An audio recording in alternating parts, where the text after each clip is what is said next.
What's up, Cardfighters? Ryan here from Vanguard Central, bringing you guys a brand new Fenrir deck profile. This is going to be consisting of that new Wiseman loop everyone's been talking about. We're going to go ahead and showcase it out to you guys right now. Stay tuned. Stand up, Vanguard!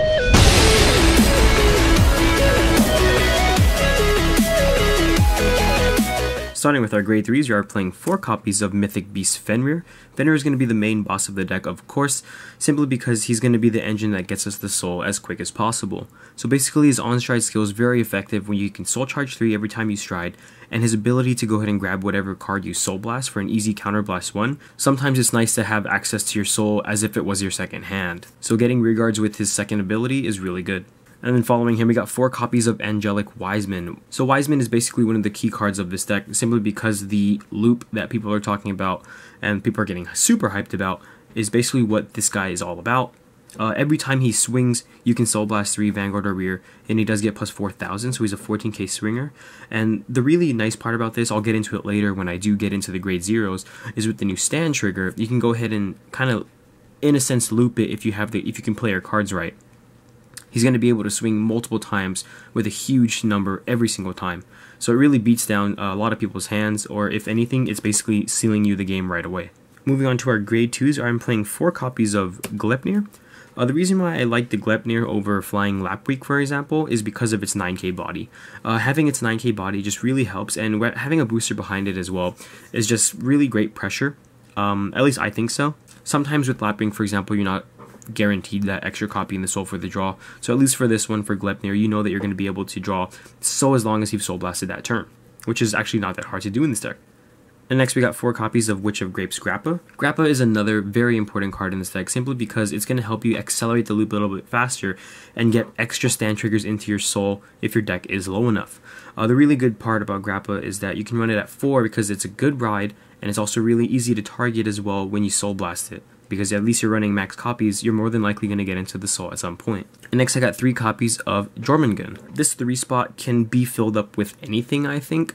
I just felt like Jormungand was a little bit most effective for me because one, the cost is free, and also if he's on the board and you are going for the Wiseman Combo play, every soul blast that you get, Jormungand is going to get pretty stacked up as well, which is really neat because you want to get some really high powered numbers as long as you can get those stacks properly. Moving on to our grade 1s, we are playing 4 copies of the Hell. It's going to be the unflipping perfect guard for Genesis. This is somewhat of a counterblast heavy deck, but the really main thing is just every single counterblast that you have is going to prolong your combo even more if you're able to pull it off with the new Fenrir stride. So having 5 CB open is just really good, but it also helps even if you have 2 to 3. So getting those extra unflips is going to be really nice for us in this deck. And next we got 4 copies of our new Shacklefetter Gelja. This is actually another key card, very important in this deck, because as long as you get all 4 of these in the soul, it's going to provide those like somewhat infinite stacks if you can get your deck low enough. It's pretty great of how powerful it can make Wiseman. As long as you have a Fenrir Vanguard, you're basically going to be stacking not only 3k, but total of 6,000 power each time you use a skill. And you also get the soul charge too. So if your deck is low enough, you can go ahead and like kind of keep re-soul charging it, but you have to learn how to piece it out with, you know, your Witch of Grapes, Witch of Oranges, and also your Taros. So it really depends on how you play it and how you set it up. And following that, I got 3 copies of Skull. It's going to be our stride fodder for the deck. I felt like I didn't need to run 4 in this deck simply because we're already running 8 grade 3s. And then after that, I got 3 copies of Witch of Oranges Valencia. Same exact skill as Grappa, but just having a grade 1 version really helps you accelerate that loop if you guys can go ahead and set it up like I've been saying. I run it at 3 because I do want to see it consistently. The more I have in the soul, the more comfortable I feel like I can pull it off. Moving on to our triggers, we are playing 8 stand, 4 of them being Dream and Dragon, simply because it's kind of a free deck reshuffle, refresh, whatever you call it, and every time you send back more than 10, you get to draw an extra card. Really easy to pull off also because if you do end up soul charging it, you can go ahead and call it out whenever you soul blast with either your starter, or you can call it out with Fenrir's counterblast. And then our other stand triggers is going to be the new card that really makes this deck work is Taro. Simply just an amazing card because every time that she is soul blasted, you can put her on the bottom of your deck and stand something else. So if you guys didn't already know, super main combo is just whenever you're soul blasting, soul blast with Wiseman, soul blast 1 Taro out, and you get to restand the Wiseman mid swing, so his attack is still going through, and you do get another attack from the same Wiseman. It's just really broken combo. if you can pair it up well enough. It's kind of like an OTK, as long as you can stand them more than 5 times, which is actually not that hard to do. It's pretty crazy in how easy it is. Then I got 4 crits. The other 2 Stake Fetters haven't come in the mail yet, so I'm just running the Kukurihime for now. But basically you want to play the 4 Stake Fetters simply because it gets you extra hand power. If you are low on hand, you can go ahead and abuse it, put them into the soul on attack, and then soul blast it again, call it back, that kind of thing. You can kind of reuse them each turn if you need to. And then 4 heal triggers, because we're going to need a G-Guard, of course, and also heals are nice. And our starter is going to be Lading, of course. Lading is just all around a good starter, so you can get some really nice toolbox effects out of Lading, as well as your Fenrir stride. So you can basically call like a column or 2 rear guards just off of putting him into the soul and counterbossing 1, which I think is almost free. Moving on to our G zone, I'm playing 3 copies of Tyr. Tyr is actually going to be our main stride that we want to go into first. He is really good in this deck simply because when you do get his effect's kind of free, because every time you stride over Fenrir, you are going to soul charge 3, and his skill costs a 3 soul blast. So whatever you soul charge, you can just go ahead and use that, or you can do your grapes, you can do your witches. It really helps out a ton because you manage your soul really efficiently in this deck. At least I think so.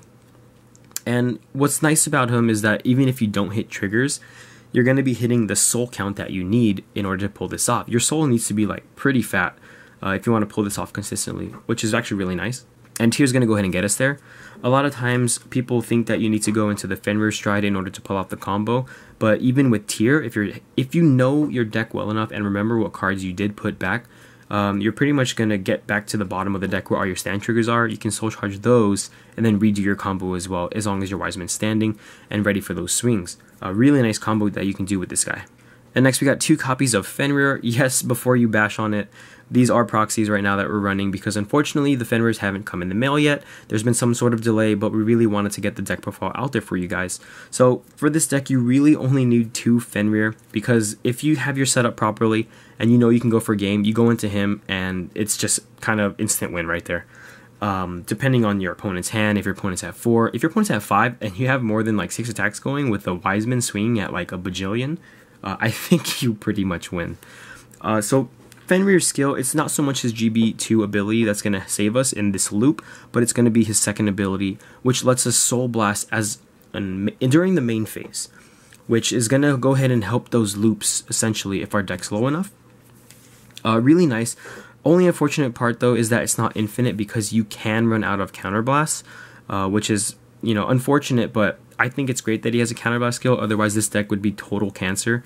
I think it will be, depending how well it does here in the States. In Japan, I feel like it's been doing pretty well. It's not amazing like everyone's saying it is, but I still think it's really, really good. And then after that, we got 4 copies of Vanguard. He's going to be kind of like the main stride that if you're not ready to set up the combo, Vanguard is still a great option. Because after going into Tyr, you're going to have a buttload of soul, and it's going to be really easy to get his soul by 6 off. It's really nice so you can manipulate the 4 top cards of your deck, and you can go ahead and keep pressuring your opponent, forcing them a PG, because you can go ahead and stack those crits or extra stands. And after Vanguard, we got 2 copies of Doombrace. Doombrace, like I said, if you're not ready for the plays or you just want to get some nice soul blasts off, Doombrace is still not a bad card, because at least he's going to get some powered rear guards for you as well. And then next we got 1 copy of Air Element Seabreeze. Seabreeze is there just for those kind of like weird matches if your opponent's going to stall you out and maybe grade lock themselves or even miss their G assist. Then Seabreeze, not really a terrible option to go to. Sometimes I just don't think it's worth that counterblast too, but other than that, still a good backup. Moving on to our G guards, where I'm playing 2 copies of Iris. Iris is going to help us, and it's kind of like that really free plus 5,000 shields, making it a 20k guard.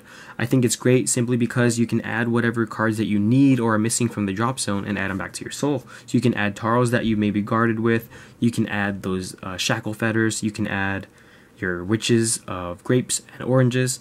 It's really all around a great G guard, especially for this type of deck. And then I got 1 copy of Hana Satsuki. This is the new G-Guardian that just came out, basically that plus 10,000 shield adding for a 25 guard. It's somewhat situational, but it's definitely not impossible to pull off. You just have to have the same copy rear guard and the same name of that card in your soul, which is not that hard to do.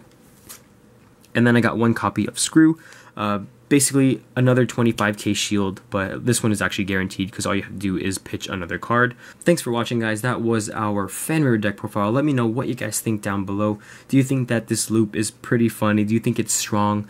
What kind of support Genesis got? Do you think it was fair? I think all around that it was a really good choice to give him this kind of weird mechanic, because Genesis has kind of been sitting at the bottom of the barrel.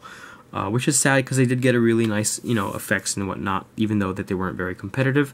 I think this puts them in a really good spot now.